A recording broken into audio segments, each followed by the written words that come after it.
Hello, everybody. Welcome back. All right. We have Misty Morning, Miss Misty on the stand for her pre-show prep bath. If you watched Persephone's grooming last week or bathing last week, you know that this is bath 1 of 2 as we prep for the show. And you also know that she's been groomed out already. So she's already been brushed out quite a bit. And I'm just doing a run through to get anything loose debris.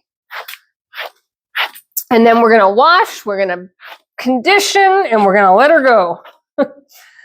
She's still got babies nursing. She can't be on the stand too long. And so I'm just cranking the heat on the water just a hair. I don't use too warm a water. The goats don't need super warm water. But it's cold today. It's about 49 degrees and chilly and damp and not sunny.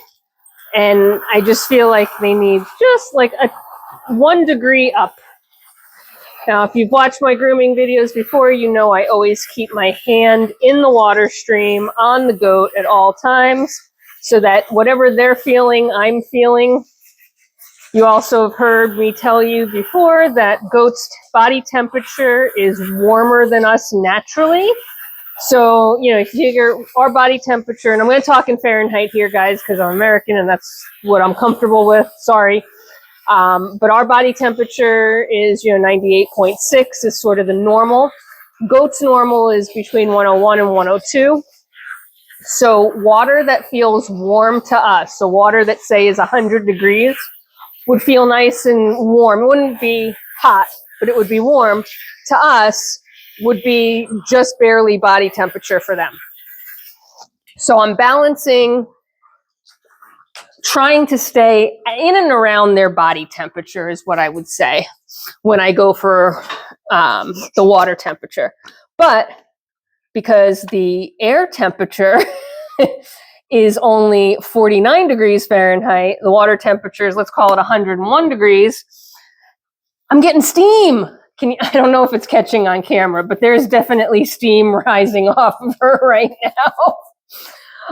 It's fine. She's fine. They dry very quickly, so don't worry about that. I would not bathe them if it was going to put them in any danger whatsoever. And I have done that before. I have gone to shows where the weather was just terrible for prep. It couldn't be done. And I've looked at the judges and said, I get that you're not going to place me, but I was not about to wash my goat when it was that cold and that miserable.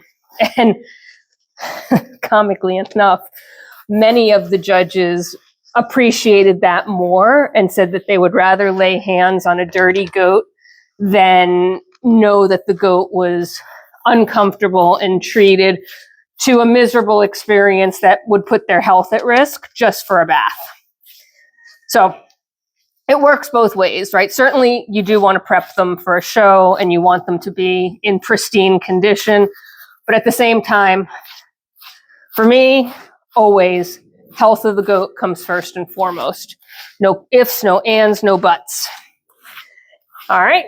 So last video, I talked all about the grooming process, so you don't need to hear any more about that. And if you haven't watched that one, go back and watch it, will you?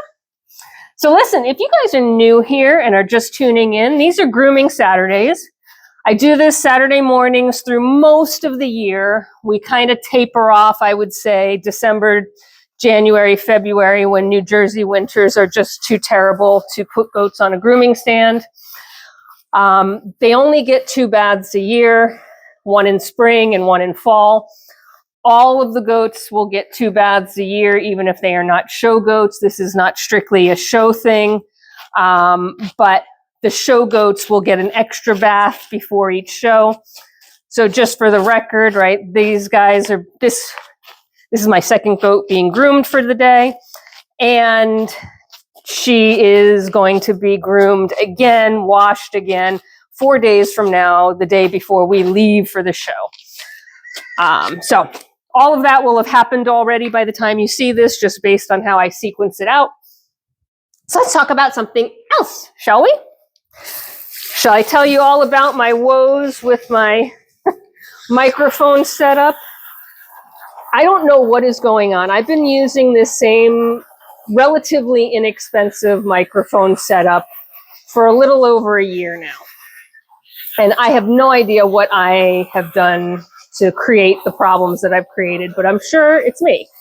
So to be fair, I have dropped and broken the transceiver part of the system, the part that plugs into the phone, which is what I'm recording on, several times. Thankfully, again, they're pretty inexpensive and they work just fine. And that is why I haven't invested in an expensive set, because it is, being used on a farm in the wild. And there's a pretty good chance that it's going to get destroyed. There's just, unfortunately, that's just the way it is. So I don't want to invest in, a $100 system when I can use a $20 system that I know I'm going to break and is going to need to be replaced. So I have replaced it 3 times over the year because I'm a klutz. But lately I've noticed, well, not noticed, I've had the problem where everything is connected correctly, everything's working correctly. It tells me it's recording through its USB, which is what it's supposed to be doing. And lo and behold, there's no voice recorded. The video is there, so I have all this footage, and there's no recording whatsoever. No audio. And not that there's no me talking, but you can hear ambient sounds. It's literally a silent movie.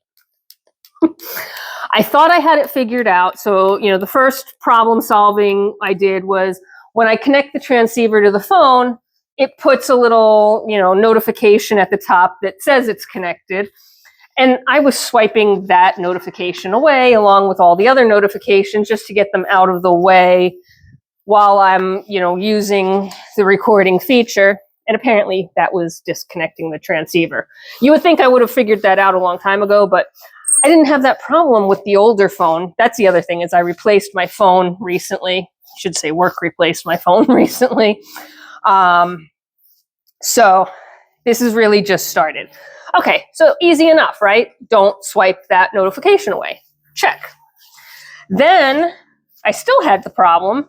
So the next issue I discovered, or I thought I had discovered with myself, is that the microphone itself, the part that's attached to me, so the little black thing you see on my shoulder blade here, was not turned on for some reason.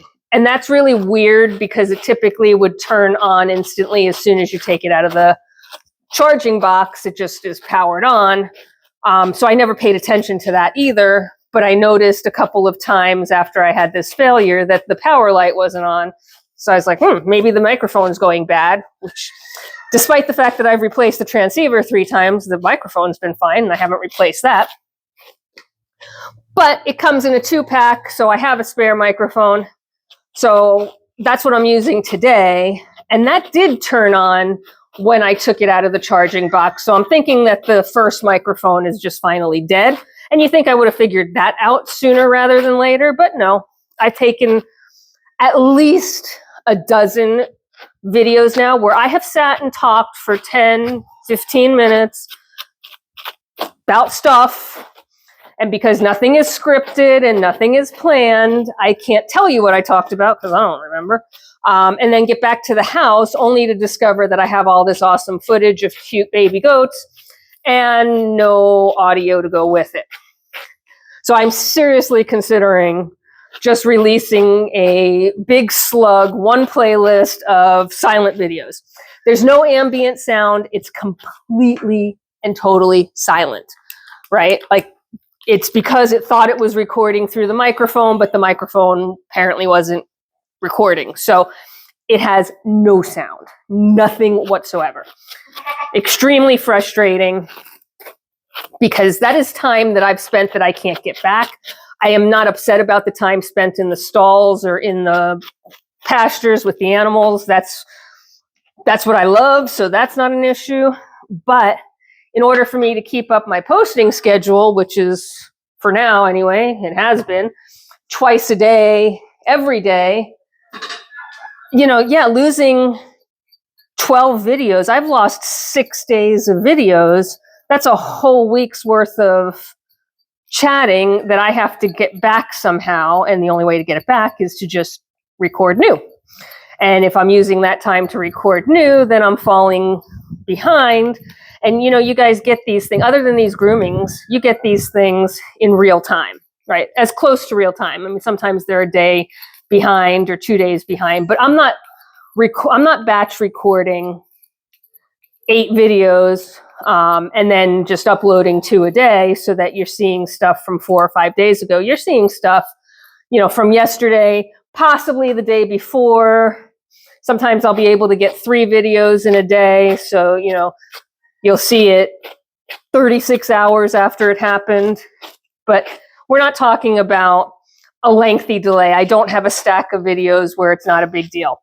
I found a knot back here. That's what I'm working on. Unfortunately, I didn't find it before I wet her down, washed her, and conditioned her. So now I'm using the conditioner to try and loosen that knot. I'm using a bit of a mat breaker to try and break it up a bit, just to get it out. Otherwise, we would have been long done on this side. So sorry about that. I should have told you what I was doing and why I'm standing here like a fool. So anyway, so I think I've solved both problems in terms of my operator error with this microphone. And it really stinks that I've lost all that time and conversation. I'm not complaining because you can do anything about it, frankly. I'm just whining because you're a captive audience at the moment, and letting you know what's been going on, right? Like I have some really, I know I have some really cute footage in these videos, but I have no idea what I was talking about. You know, sometimes I'm talking about what the animals are doing. Other times I'm telling you about something that happened on the farm. And what happens is, you know, I take the videos, I try and do them at certain times of the day, right? So I either do them when I come down to the barn to feed in the morning, or I take, geez, this is a mess back here. Or I take them, and I would not normally do this, but I don't have a choice in the matter. She is a hot mess and I will never get this out. So we're just gonna open up a way for me to start working it a little bit better. Anyway, how did I not notice this? In 2 groomings, how did I not notice this? That's disturbing. It was tight to the skin. That was probably the problem, but we're going to get it out. At any rate, so like I said, I have all this footage that I can't use. I've thought about trying to do voiceover, and I could, right? Like I could sit down, because I'm not on camera except during these grooming sessions. It wouldn't be a big deal. You wouldn't even know that I recorded the talking after the fact. And I could just make stuff up, right? That's pretty much what I do anyway. But it feels wrong to do that. I don't know. My nuts? It just kind of feels insincere if I'm like, well, I talked about a whole bunch of stuff while I took this video. I have no idea what it was now because it didn't record. And so now I'm just going to talk about a whole bunch of different stuff and pretend that I'm talking to you as I sit down with the babies. And I don't know, that just feels wrong.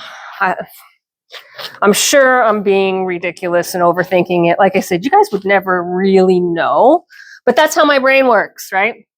Is, you know, I started this channel to be all about full transparency, the good, the bad, the ugly, unedited, unplanned. I don't cut anything. Nothing gets, you know, I don't watch them and play them back and edit them in any way, shape, or form, right? There's no breaks in the film. I think the only time I did any editing whatsoever was the time last year when we lost our older buck and I had footage of him being groomed. And so I did do an edit to cut in a bit of an update on the situation. But otherwise, I don't edit these videos at all.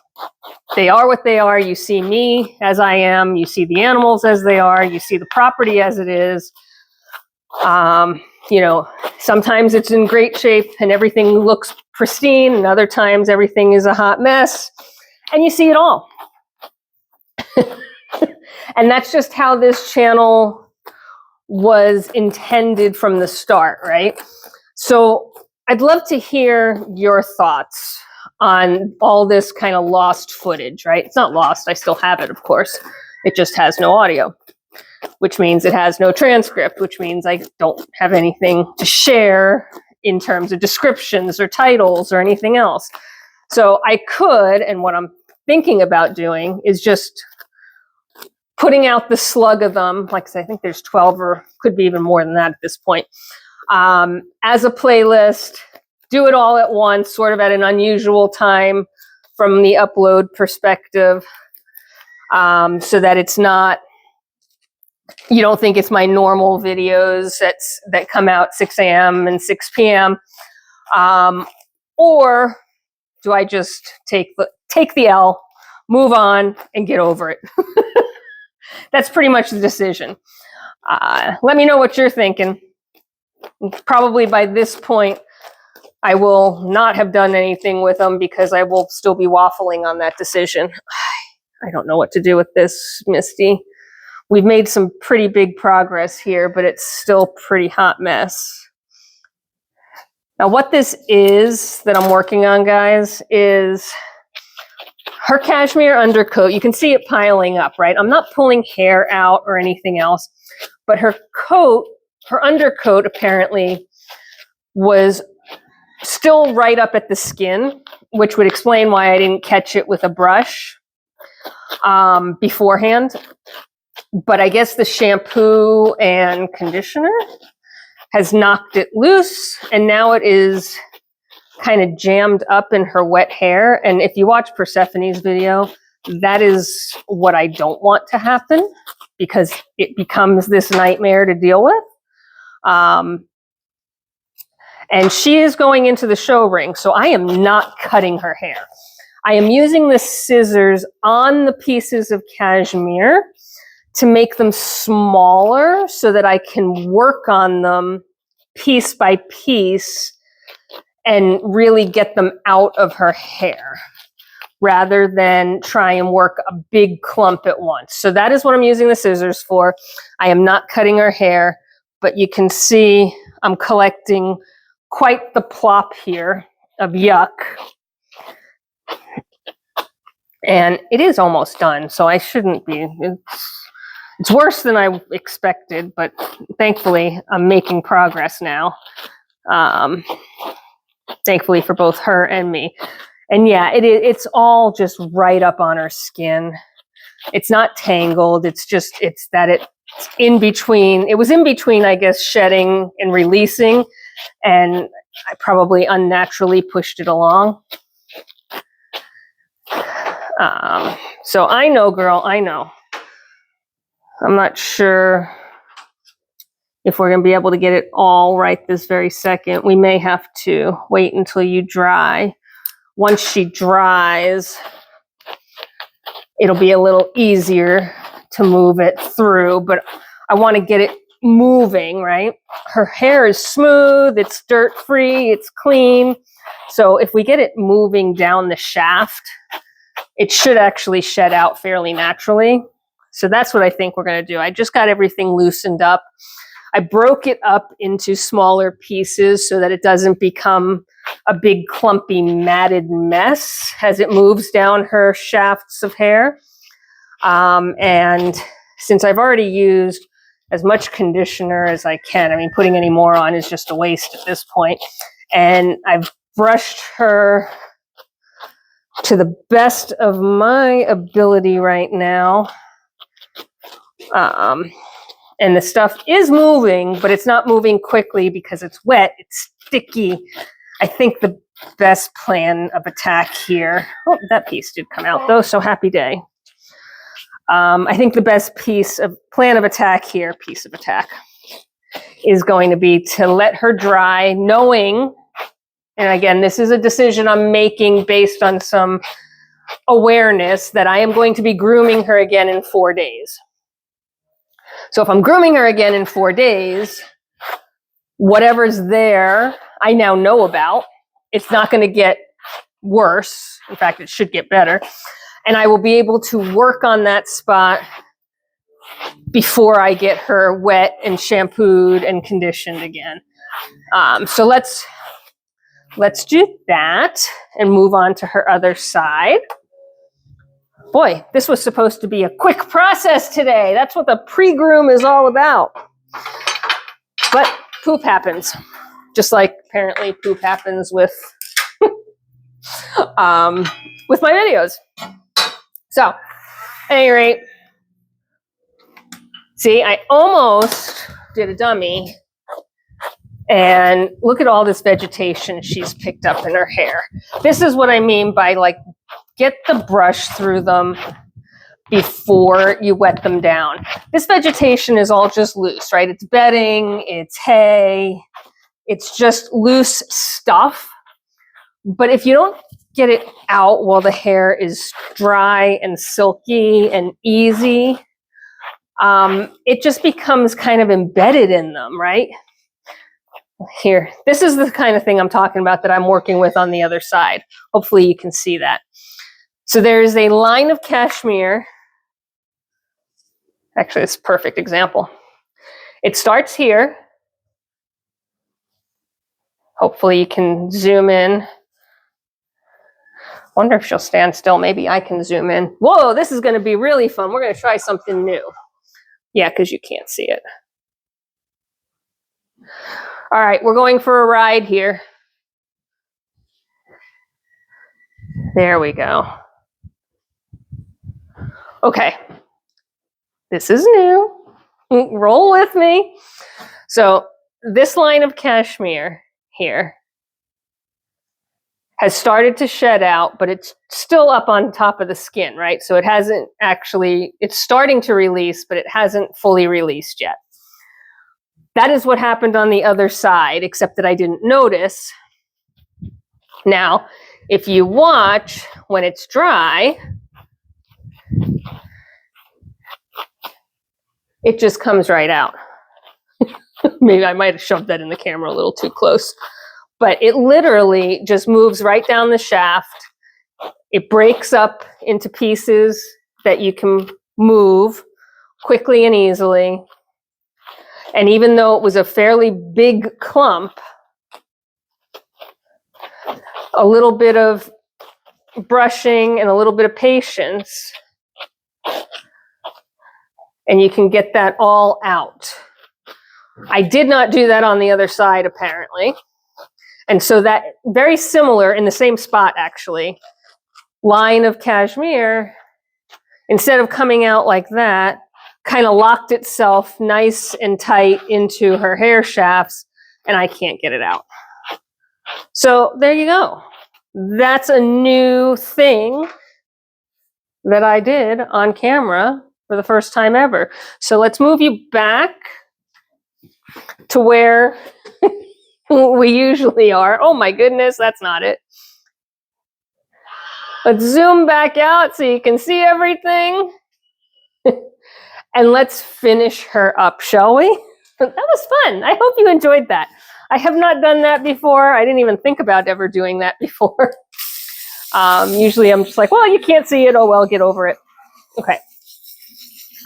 So anyway, you managed to stick this long. You got a bonus.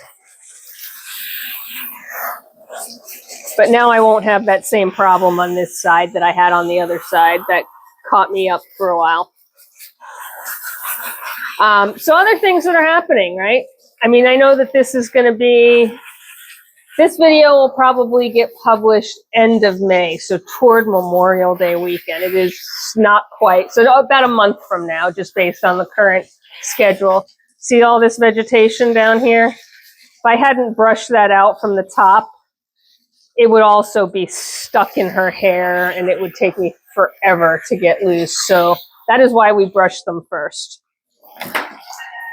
At least that's my opinion. There are other people that don't do that and feel that it's a better process not to do it. So what works for me does not always work for everybody else, and that is okay, fine. Yes, I use a lot of shampoo because they have a lot of hair, and because I want to make sure that everything gets lathered. And a little extra shampoo never hurt anybody.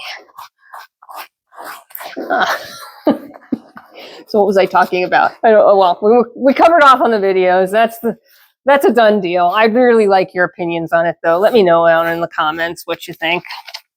I also asked to let me know in the comments what you want to chat about during these grooming sessions. We have a lot of them, right? I groom goats every weekend, usually 2. That's my normal. This week I'm doing 3 because I got to get baths done for the show. But normally I do 2 goats a weekend. And usually when it's not bath time and show prep time and spring brush out time, which all happens at the same time, by the way. See, she's got some mess down here that we're going to have to work through. The grooming sessions are 10 to 15 minutes, right? It's run a brush through them. I don't put their hooves on, or me cutting their hooves on camera anymore. I did that once. It's in the Meet the Goats playlist with Jezebel. Feel free to check that out if you want to. But I don't do that anymore because it's just loud. It's a grinder. It's loud. And it's just not worth it. So grooming on camera, what we have time to chat about, is usually pretty slim. I try and stay away from current events, though, because they're not current by the time these videos come out. So, I do have things I want to tell you, but I will have told, by the time you see this, I will have told you already, because I will tell you during some of the other videos where I'm sitting with the baby goats or we're just chatting away with other stuff. So that's why grooming becomes more of a grooming and rambling, right? What are we going to chat about? Who are we going to talk to? I'd love to tell you, Hugo's all better and he's back on the farm and back in action. But by the time you see this, you'll probably already know that. So this is a little bit more of our time for random talk, random chat. As a matter of fact, hopefully by this point, when you're seeing this, we will be solidly into baby birds. At the time that I'm recording this video, we already have goslings on the ground, which is exciting. 2 gorgeous goslings. That's a big year for us. I know that sounds weird, but Sebbies are so hard to hatch. And it's not that they're necessarily, I would say, hard to hatch. Goslings are hard to get because the Sebby fertility is so low that most of the eggs are not fertile. 90% are not fertile. And then, of course, you need the gosling in the fertile eggs to be able to get all the way through hatch. And a lot of them don't, because the genetic pool on these guys is pretty slim. And it's a rough breed to work with. There are a lot of Sebby breeders out there that get tons and tons of goslings. And I will tell you that my opinion is that they're not working with heritage lines. I do not know that for a fact. And I certainly am not disparaging anybody that's working with the type of breed, right? So really the thing about Sebbies is their personality and the way they look, right? And over the years, people have crossbred them with other types of geese to get that fertility up, to expand that genetic, pool, and to really, help bring that type back. That, that goose that's a specific size, that has a curly breast and curly feathers, can't fly, is typically very docile. I do think that if you very carefully cross and don't overwhelm your genetic pool with a different breed of goose, that you can do it. and it will improve your fertility rates and could not dilute the look, the feel, and the intent of the breed. So I do believe, and again, this is my opinion, not a fact, that a lot of folks who have Sebbies and are raising Sebbies and are being like supremely successful with Sebby goslings, you know, dozens and dozens a year, is because they have outcrossed. And again, if you know you're only looking for the type, right, the aesthetics of the breed, there's nothing wrong with that. People have created colored versions of Sebbies, and since that doesn't exist in the oh, I know, that doesn't exist. Your udder is so full, your babies need to nurse. So colored Sebbies don't exist in history, right? So that's a new phenomenon. And that had to have required an outcross to a goose with color because Sebbies are white. Does that mean that the Sebbies, if they're curly breasted and they have curly feathers and their personalities remain docile and non-aggressive, that they're no longer Sebbies? It just means that they're not necessarily the heritage lineage, right? And I don't know that there's anything wrong with that. Well, I should say, you know, from a pet slash, you know, pasture ornament perspective, there's absolutely nothing wrong with that. From maintaining the integrity of the heritage line, that's a little bit of a problem, right? Because once you outcross and add different species genetics to it, you are changing the gene pool, you are changing the lineage, and it's no longer a heritage Sebby. Do people care? Probably not. But part of the intent of a conservancy breed is to truly preserve that conservancy breed. So I don't outcross, which means I am challenged significantly with fertility rates. And there's not much I can do about that, right? It has nothing to do with my geese versus somebody else's. It's just the choice I made to really focus on the true heritage lines, and not focus on an outcross line that has been added, you know, has had added benefit of being able to produce a little bit better, possibly having color. That's my focus area and not what I'm going to do. There we go. So what you just saw me work through there is how it should go when you find some wet stuff that needs to be brushed out, right? It should take a few seconds, but not really be the work that I was doing on the other side of her to get it out. If you know what I mean, just like this, right? There's some cashmere left in here that's loosened up. I know. It should come out fairly easily, fairly quickly. Whoop, and then end up on the floor, which means it'll end up in the strainer, which is why I'm standing in a puddle again. But the good news is now it's time to rinse, conditioner, and get her off the stand.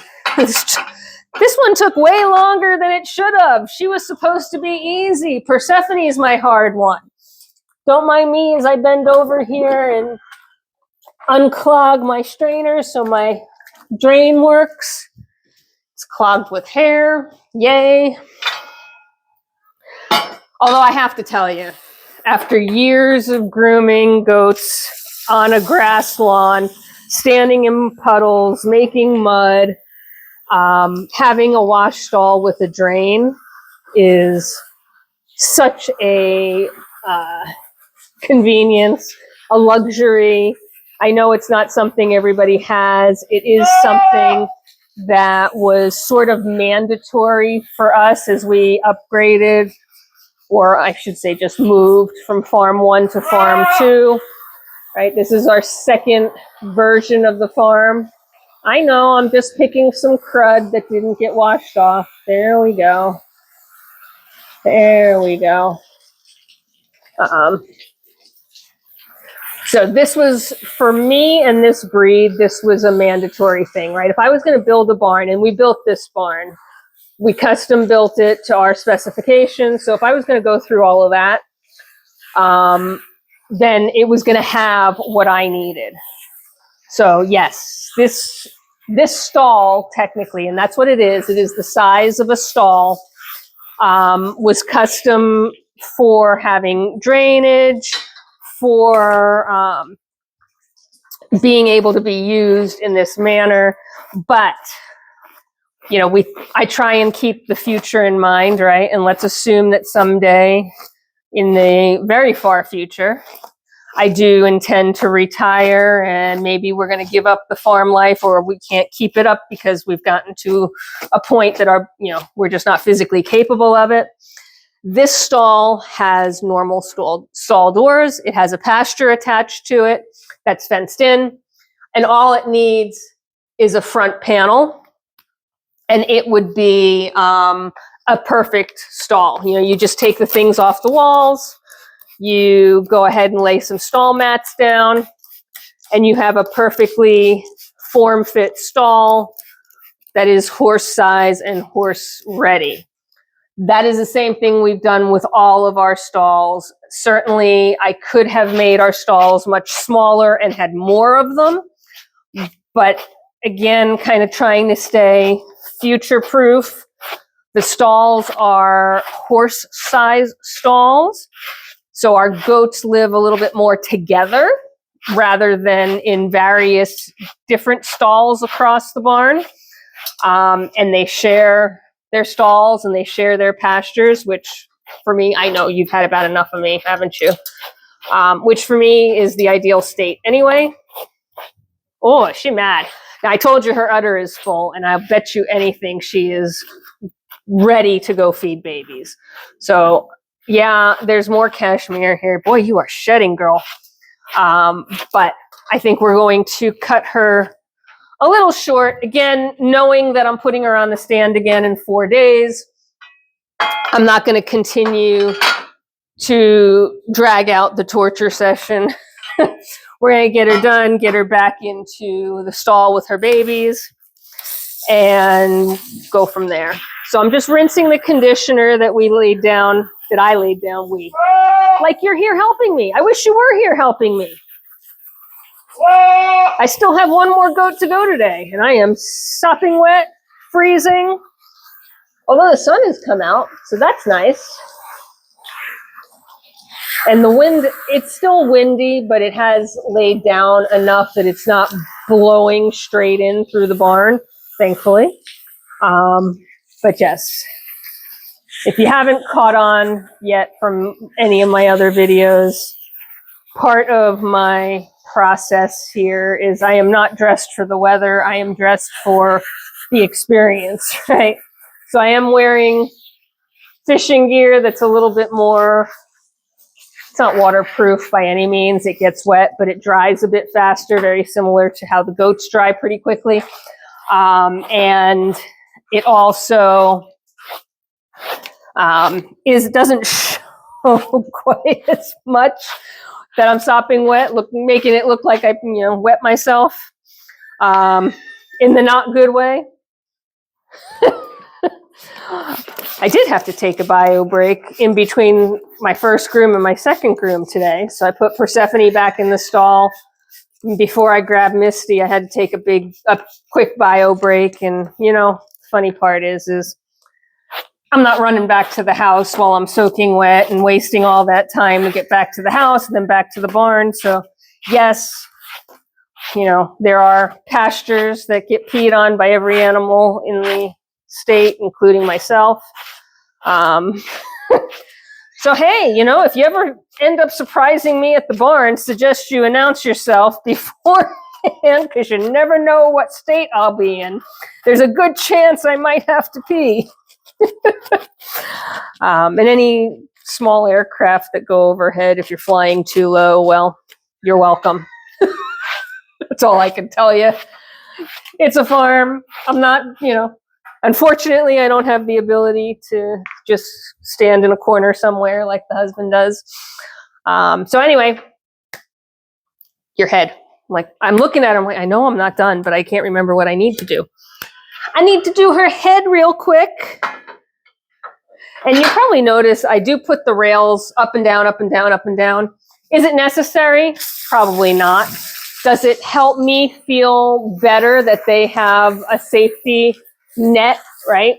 So I think I mentioned in the last one that if these guys were feeling particularly ornery, they really could thrash around enough to get their head out. I don't have their head locked in super tight.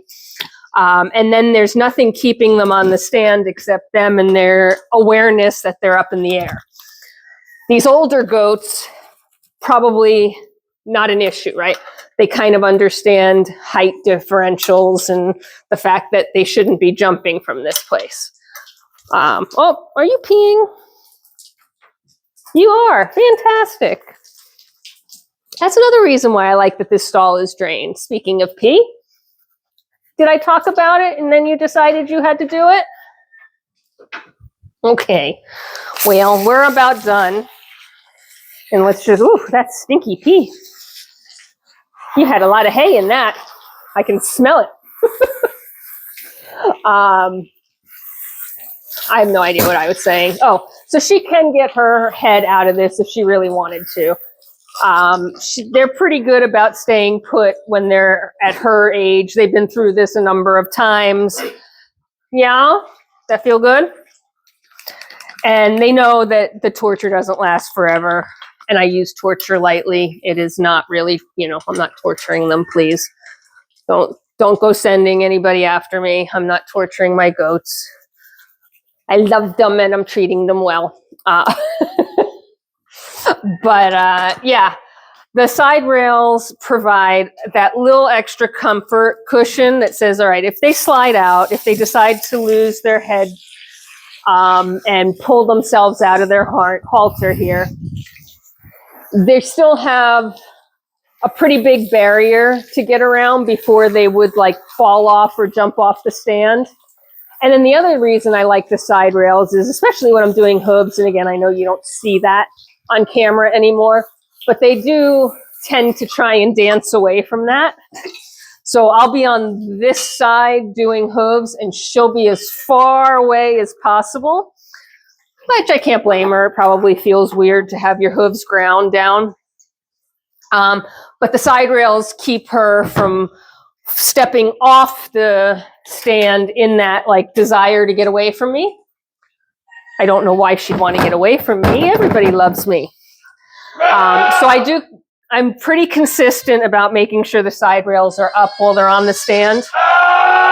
I know your babies are calling now. I hear them. So we're going to let her go feed her babies. And I'm going to get my next goat up on the stand. So until next time, there's work to be done. Bye for now. Oh, I'm walking in front of the camera. That's terrible.